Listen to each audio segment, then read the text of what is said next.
സ്നേഹമുള്ളവരെ, ഞാൻ ഗോൾഡൻ അബ്ദുൾ റഹ്മാൻ, കാസർഗോഡ് ജില്ലാ പഞ്ചായത്ത് അംഗം.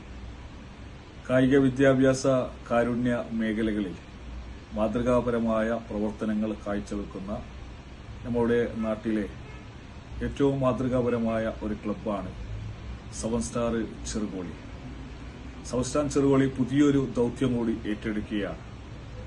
ഭാവി തലമുറ ലഹരിയെ ഏറ്റവും കൂടുതൽ ആകർഷിക്കുമ്പോൾ അതിനെതിരെ ശക്തമായ ഒരു ക്യാമ്പയിന്റെ ഭാഗമായി പുതിയ തലമുറയെ കളിക്കളത്തിലേക്ക് വീണ്ടും തിരിച്ചെത്തിക്കുക എന്ന ദൗത്യം ഏറ്റെടുത്തിരിക്കുകയാണ്. ഈ വരുന്ന ഏപ്രിൽ 5-ാം തീയതി അവരുടെ നേതൃത്വത്തിൽ ലഹരിക്കെതിരെയുള്ള ക്യാമ്പയിനും അതോടൊപ്പം സിക്സസ് ഫെഡ്ലൈറ്റ് ഫുട്ബോൾ ടൂർണമെന്റാണ് സംഘടിപ്പിക്കാൻ പോകുന്നത്. ഈ മഹത്തായ ചടങ്ങിന് കാസർഗോഡ് ജില്ലാ പഞ്ചായത്ത് അംഗമെന്ന നിലയിൽ പൂർണ്ണമായ സന്തോഷവും അതോടൊപ്പം പിന്തുണയും അറിയിക്കുന്നു. ഈ പരിപാടിക്ക് എല്ലാവിധ ആശംസകളും നേരുന്നു.